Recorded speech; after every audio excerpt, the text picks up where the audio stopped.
brand new project, Early Life Crisis. He's doing pretty good numbers for the underground man. He's sitting at 1.6 million monthly listeners right now, and it definitely giving off like a mixed reception for the project, man. I personally liked about half of the project, but one of the biggest reviewers in the game right now, Anthony Fantano, the Needle Drop, officially dropped his review, and he pretty much said not good, and a lot of people are just talking about it, just talking about Early Life Crisis and comparing it to Badass Effing Kid, man. And Badass Effing Kid with his previous project, and I think Badass Effing Kid was miles better, man. Miles better.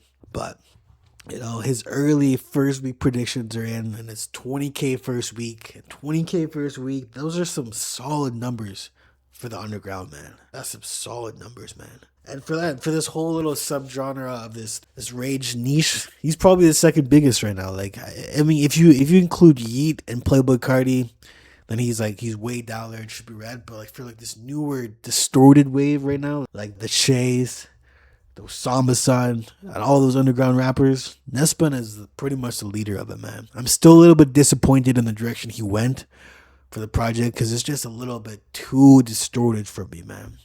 Just a little bit too distorted, man. Like, I just miss his more wavy shit from Badass Effing Kid, man. Like the song Leader, Project Pat, Tommy, Tyler, ASAP, Skipping Class, Bird Box, Perk Soda, man. Like, this project is an underground classic, man. And then he just gave into the trendy stuff, man. And this kind of disappoints me a little bit. Don't get me wrong, I still have a few of the songs saved on my March playlist. We'll just go through that right now. The songs I have on my March playlist from Early Life Crisis. So I guess I have over half of that album on there. We got You Ready's on there. Seagulls Hard, like those 808s slap. Stab I have on there. Halftime. Love Me is pretty good. Paris Hilton doing some numbers right now. Sick. That 808 distorted bass line, man. I can't get over how fucking dope that sounds, man. Like, it actually just sounds insane. Like those 808s, man. Holy man. Plan BLA, Say Hello. I guess Still Standing's there, and then Crack as well is on there. I thought the NBA Youngboy collab with Nettspend was a little just too much brain rot music for me. It was just way too distorted. Same with the Osama-san one. And I must say, I wasn't a big fan of Psychotic by Osama-san. You know what I mean? Like, I think Jump Out was fire because it had more melodies. But when it's just too distorted and I can't fully hear the vocals and there's very little to any unique melody, it's just not necessarily for me, man, to be honest. Overall, I think the project was decent.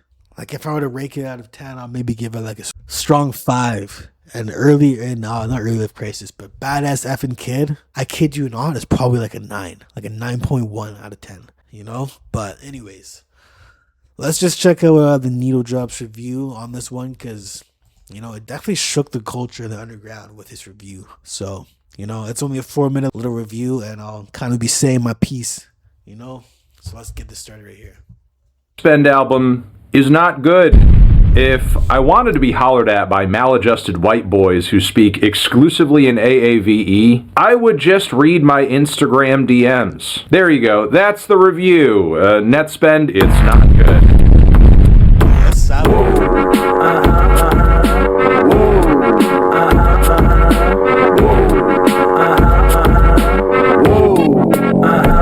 No, I guess I should actually say some other stuff. Look, it's been a few years since Nettspend's last project, his breakout mixtape, Badass Kid. And honestly, little has changed about him or his sound, despite the scene he came up in rapidly evolving every month. Because on this debut official commercial album here, what is Nett really offering other than too many tracks? Because this thing is 50 minutes long and has no right to be. And each track is pretty much him operating at the same exact level sonically and creatively that he was on Badass. Just nothing but sporadic, squeaky flows over some of the most generic rage beats you are going to hear in 2026. And that's it. There's nothing cutting edge about the production, save for maybe a couple of tracks tracks toward the start of the album that sound a little more epic and harmonious than Nett's usual beat choices, almost as if he's building up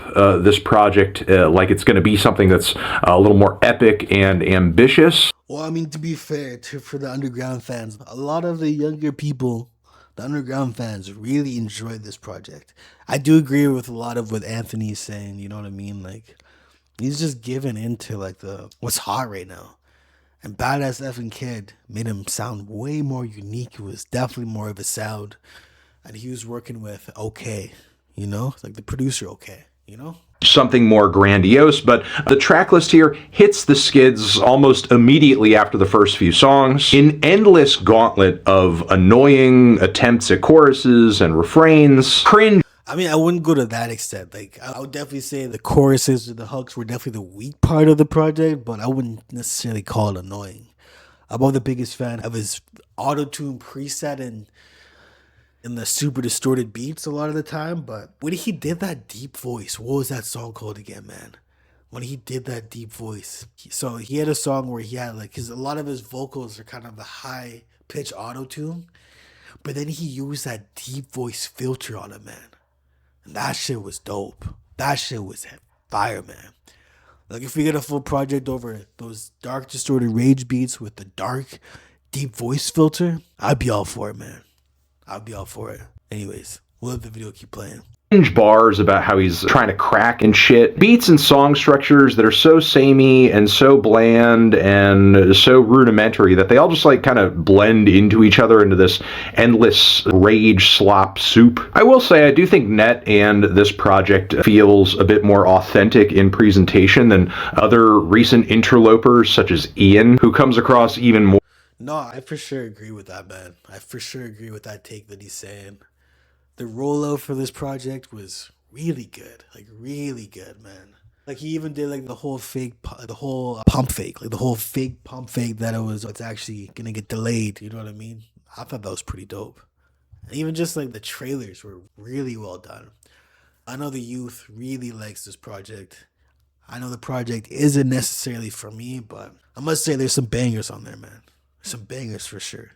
Or like he's awkwardly fitting into a role he's devised for himself. But genuine or not, it doesn't really change the fact that this record is some of the most mind-numbing drivel I've heard this year. It's so messy and so nonsensical that even NBA Youngboy, a guy who is famously off the cuff with pretty much everything he does, sounds like he planned out and practiced his feature for months when he, sits side by side on a track with Nett. And while some may argue that now that's actually a pretty funny take, because if you listen to Youngboy's verse on there, you can hear he does like maybe like 5 different flows and pockets in there.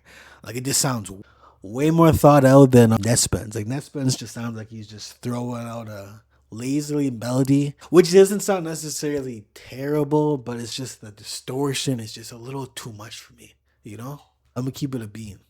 That the messiness of Nett's performances and the songwriting, it's all intentional. I mean, if that is the case, then why are there so many other releases over the past year that have dropped in this style that are more of a chaotic thrill to listen to? Recent albums from Che, Osama. I think a big part of it is part of just the auto-tune, man. I don't necessarily like the high-pitched auto-tune with the distorted 808s. It is, I don't know. It's just something about this project, man. It just kind of bugs me in that sense. But the deep voice vocal filter, man, that shit sounds fire. He did it on 2 tracks on this project. Son, and especially Too Slimy comparatively, are a lot more interesting and more distinct characteristics between songs that actually makes them kind of memorable. So yeah, when it comes to the sound that Nettspend is playing with on this record, he's no longer cutting edge, and I would say his novelty is pretty much worn off, at least in my eyes. Plus, it should also be mentioned that dudes who came much earlier than Nett, like Matt Ox, who came up similarly very young in this. Okay, I love so much how he brought up Matt Ox. Like Matt Ox, man, the year of the Ox, bro. That project, bro, it's insane. It was one of my favorite albums of 2021 or 2022? I think it was 2021. Year of the Ox, man, dropped the same year as Up to Me by Yeet. Man, Year of the Ox is a classic, bro. And I think Maddox is just miles better than Nettspend.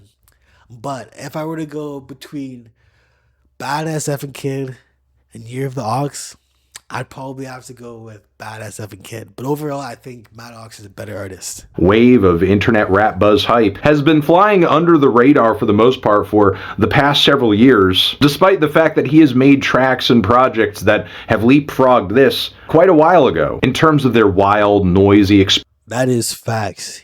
He is speaking facts, man. I like that, man. experimental, nonchalant energy. So yeah, not only is the material for the entirety of this record just painfully boring and mediocre, but also you have so many other options out there right now when it comes to listening to albums and artists who pretty much play with the same style. You could listen to any number of Nett's contemporaries or pretty much all of the artists who influenced him to play with this sound in the first place, and you would be having a much better time, I guarantee it. Which is why, yeah, this project is just not good. Yeah, no, I think that's a pretty fair review by Anthony Fantano, man. But I don't know. Obviously, he said the project was not good. I'm going with a 5 out of 10. Definitely some bops on there, man. But anyways, let me know what you guys think about this video. I was actually spot on. Like, I predicted that Nettspend would sell. I think I said 20K or 21K. And he's selling 20K first week, man. But yeah, let me know in the comments, man, what do you guys think of this video and early life crisis. And yeah, thank you for watching. Like this video, subscribe, and peace out.